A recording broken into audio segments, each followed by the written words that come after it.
नमस्कार, देशोन्नती संपादकीयमध्ये मी ऐश्वर्या शिंदे आपलं स्वागत करते। शरद पवारांच्या राजकीय भूमिकेला विरोध करत अजित पवार आणि त्यांच्या सहकाऱ्यांनी वेगळी भूमिका घेतली। त्यानंतर पवार कुटुंबात काही प्रमाणात संघर्ष दिसून येतोय। सुप्रिया सुळेंच्या विरोधात अजित पवारांनी आपल्या पत्नीलाच उमेदवारी देण्याचे जवळपास निश्चित केल्यानंतर पवार कुटुंबातील वाद अधिकच उफाळून येत असल्याचे दिसतंय। परवा अजित पवारांचे सख्खे बंधू श्रीनिवास पवार मैदानात उतरले। त्यांनी अजित पवारांच्या भूमिकेला प्रखर विरोध केला। शरद पवारांनी खूप काही दिल्यानंतर केवळ वयाचा दाखला देत त्यांना घरी बसण्यास सांगणे हे अतिशय चुकीचे असल्याचे श्रीनिवास पवारांनी म्हटले आहे। त्याआधी युगेंद्र पवार यांनीही सुप्रिया सुळेंसाठी प्रचार करणार असल्याचे स्पष्ट केले होते।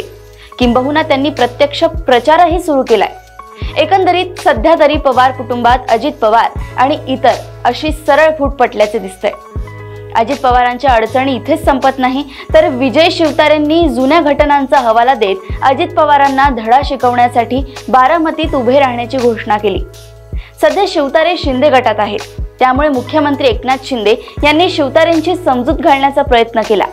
कदाचित मुख्यमंत्र्यांच्या आग्रहामुळे शिवतारे निवडणुकीला उभे राहणार नाहीत, परंतु निवडणुकीत पडद्या आडून ते आपला जुना हिशेब चुकवू शकतात। एकंदरीत बारामतीत सध्या घरातून आणि त्यांच्याच युतीतून घेरले जात असल्याचे दिसतंय। त्यांच्या भोवती गुंफला जात असलेला हा चक्रव्यूह ते कसा भेदतात हे येत्या काळात स्पष्ट होईलच। या सगळ्या घडामोडींमुळे बारामतीची जागा अतिशय हाय व्होल्टेज ठरत आहे।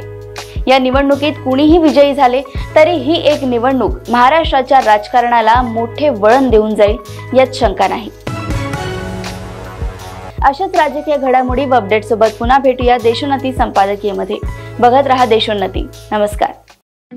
ठळक घडामोडींसाठी देशोन्नती न्यूज चॅनलला सबस्क्राइब करा आणि बेल आयकॉन प्रेस करा।